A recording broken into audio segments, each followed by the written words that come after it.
we are live. How's it going, everybody? My name is Zach Yorman. I'm a field manager here at the Digital Summer Clinic, and we are bringing you the 7th episode of the Digital Live in the fall 2025 season. I'm here with, of course, my co-host, Victoria Malcolm. Actually, this is her first co-hosting episode, so everybody give a warm welcome to her. And then our special guest today is a speaker at this year's Digital Marketing Workshop. He's the breakfast keynote. Everybody welcome in Derek Janis.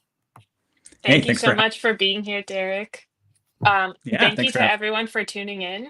We're really looking forward to this conversation. For those watching, feel free to drop your questions in the chat.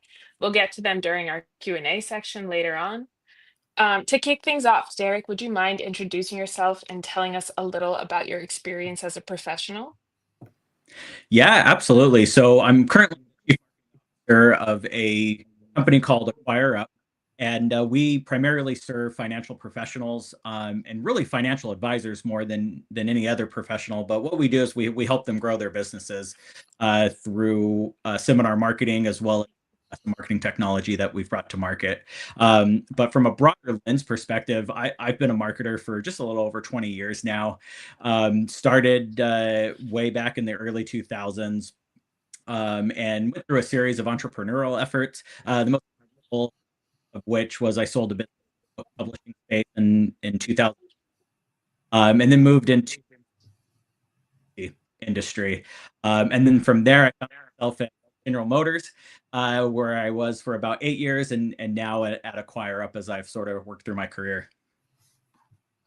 Yeah, so it seems like you've been around in marketing for a long time. You've done a lot of different things, and we're excited to learn all about it today. We'll probably dive into the entrepreneurial ventures later too, because that's interesting to me. But yeah, and I think the viewers will like it too. But so yeah, we're glad you're here, and we're just gonna ask you a few quick questions to just help us and everybody watching get to know you better. So yeah, our first question is, you mentioned you work with AcqurieUp right now. So what are you currently working on with them, and how did your experience with BrightDrop add to your career? Yeah, well, I'll answer the second part with BrightDrop first. So for those unfamiliar, BrightDrop is a sub-brand of General Motors. So it sat right alongside Chevy, GMC, Cadillac, but it was really focused on fleet or business fleet. So our primary product was a delivery van, an all-electric delivery. In fact, you can see a little model of it right here behind me. But it was a fantastic experience. I came into GM and did a number of entrepreneurial things within the company. So the first thing I did when I came in 2016 was a car sharing service. That was born and bred out of GM's innovation team. From there, I for a little bit, really modernizing their performance tech stack and how they were going to market. And then right before, also an electric bike for GM in Europe. So all really awesome. What was unique about that was they were all very B2C or business to consumer focused. And it wasn't until I got to BrightDrop that I had an opportunity to really test and learn and experiment in the B2B or business to business space.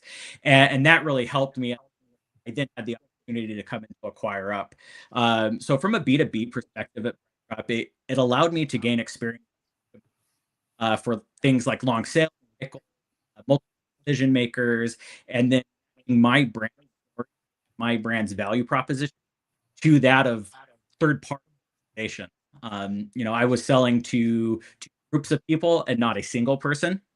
And really the major difference between B2B and B2C is being able to make your product relevant to third parties trying to achieve a full consumer looking to make a quick transaction. So that brings me to AcqurieUp.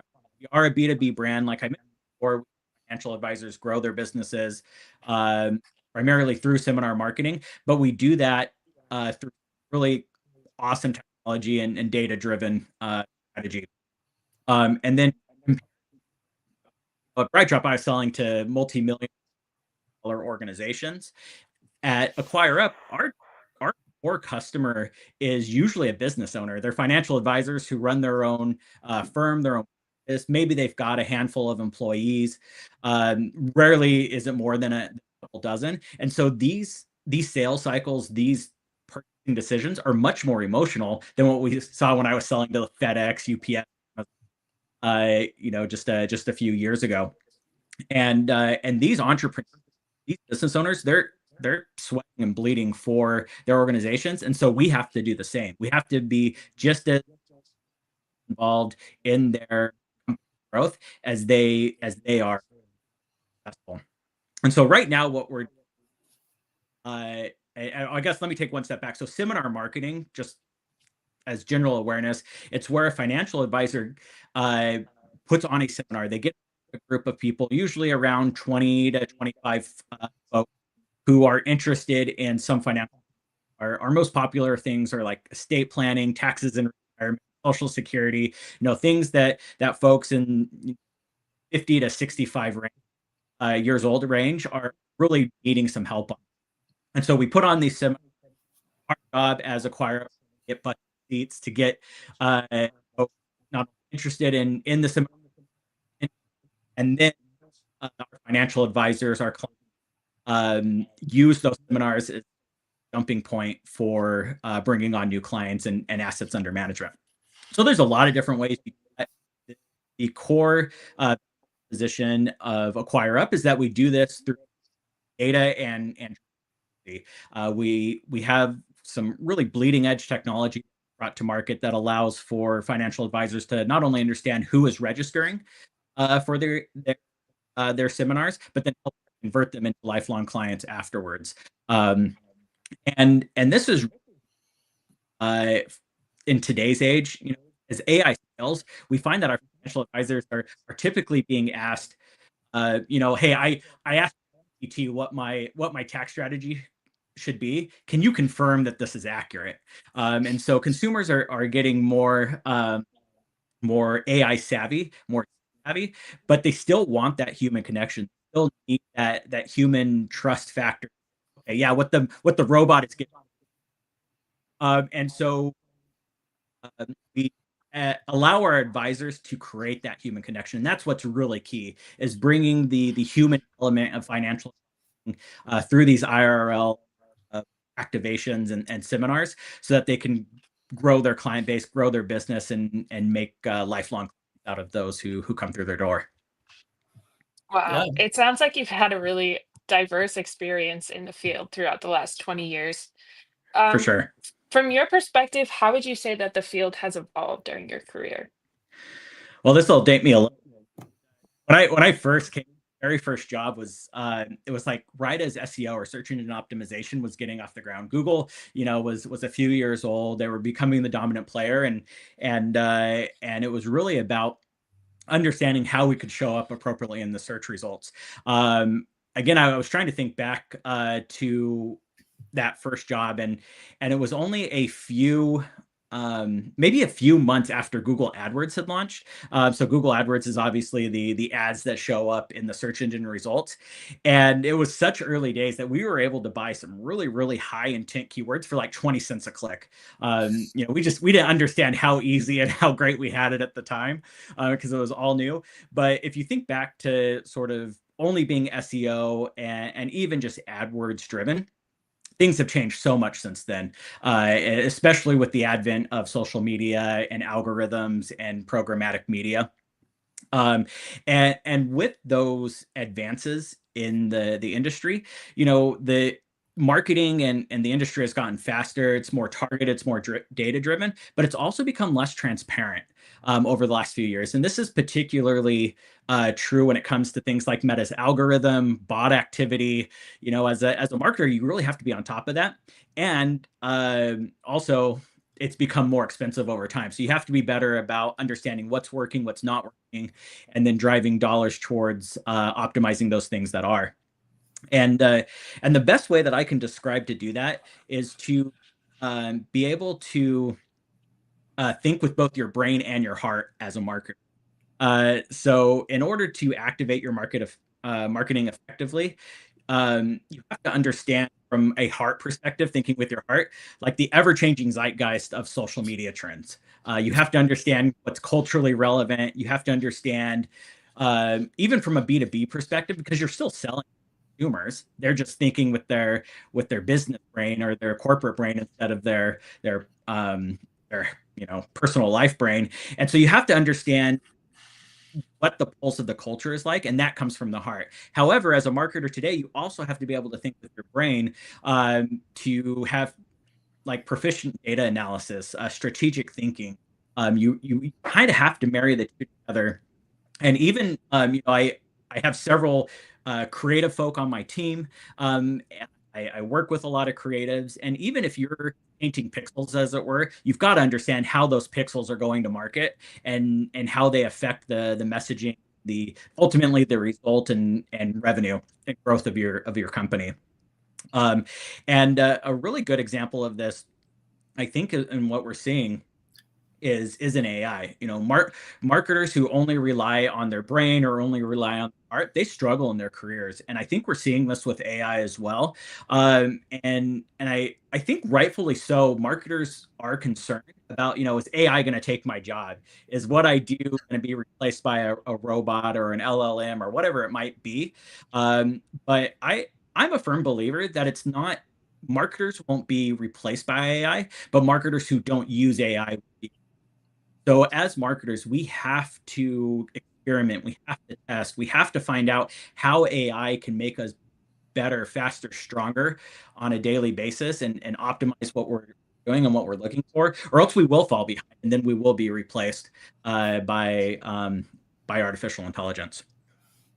Yeah, absolutely. I just love your, messaging behind that. With you have to just keep evolving with the market, with the trends, with absolutely whatever's happening in the industry, because if you don't, you're going to go the way of the dinosaurs and you're going to be out of a job. So especially with AI too. It's like there are some people who really do believe that it's just going to be AI in 20 years, 10 years, but I disagree. I agree with you, when you need to use AI, in your work. You can't you can't depend on it too much, but at the same time, you can't ignore it. So I think, at my internship over the summer, I did a lot of working with AI to just like generate ideas and content and stuff, but we would still put our own spin on it because we were a SaaS type of business that I was working with. So we did a lot of B2B, and it was really interesting trying to like speak the language of them, like you were saying when you were talking about how to understand your audience, like, speak their language. Don't just make it all, corporate jargon, right? So I think there's a lot of that with the AI that it can help with that, but you also need to put your own spin on it. And when you do that, that's how you advance forward. Well, yeah, I mean, I like the best marketers bring emotion, they bring heart, and they bring soul to their campaigns, and AI struggles with that. It does its best approximation of human heart and soul.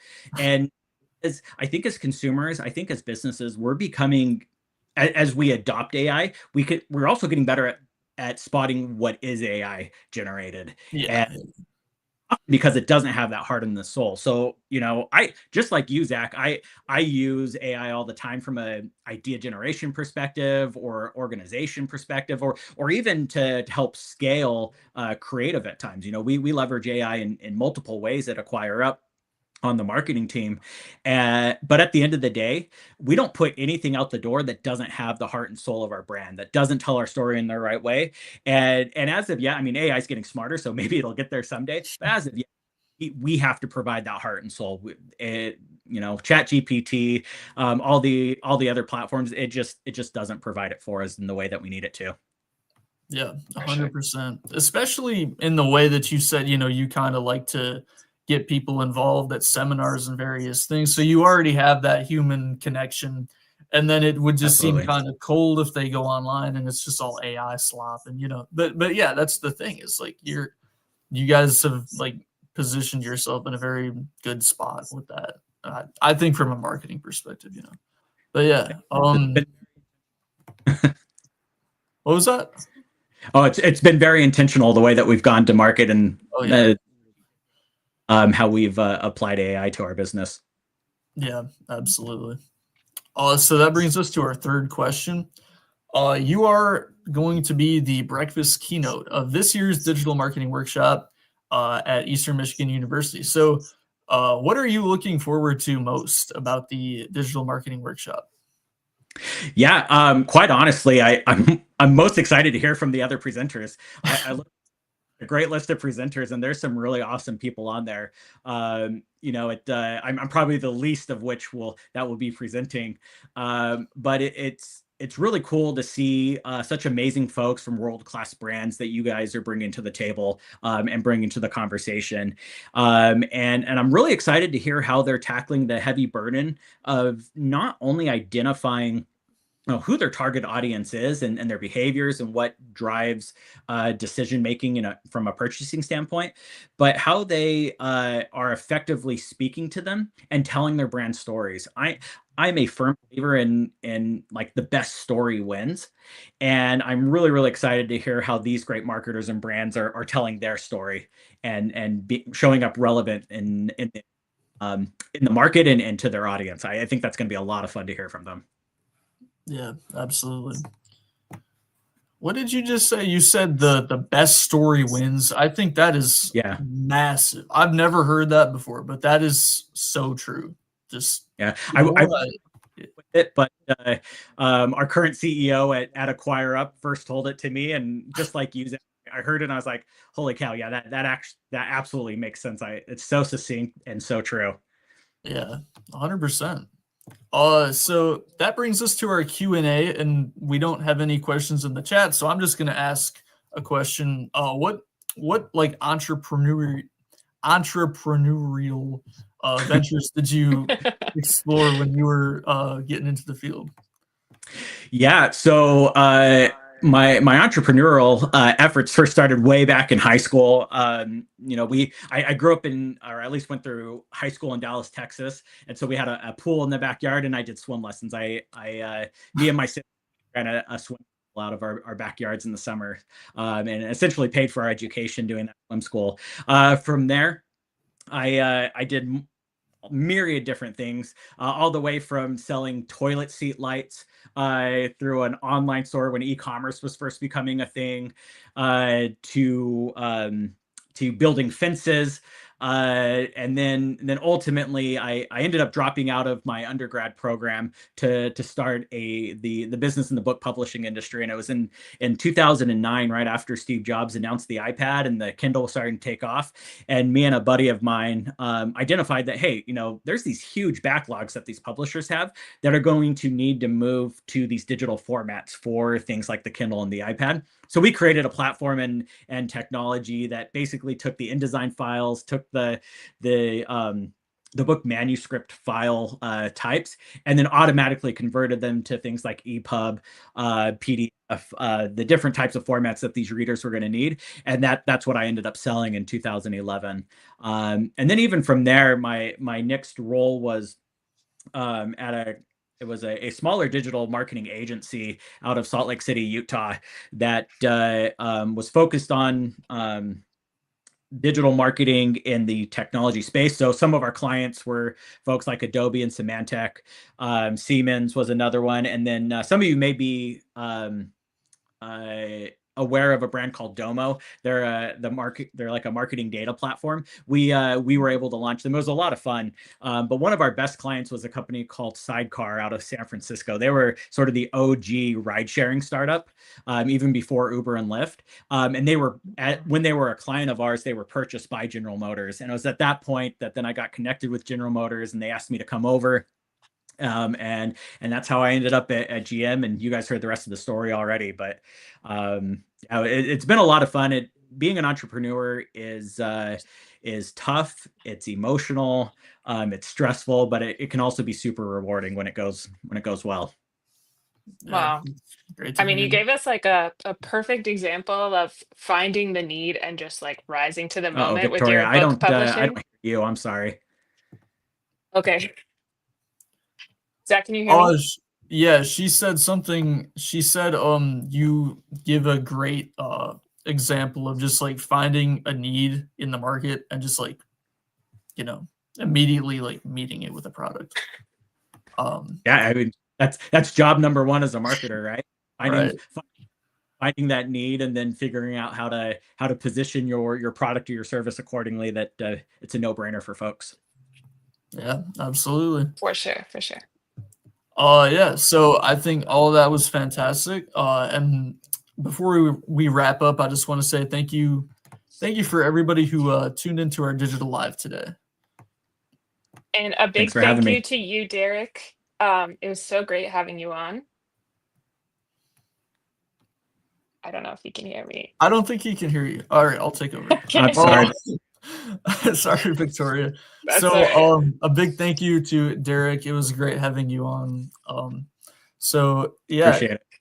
If you want to hear more from Derek, join us at the Digital Marketing Workshop on November 21st. It's a Friday. It's from 8 a.m. to 2 p.m. and it'll be at the Student Center at Eastern Michigan University.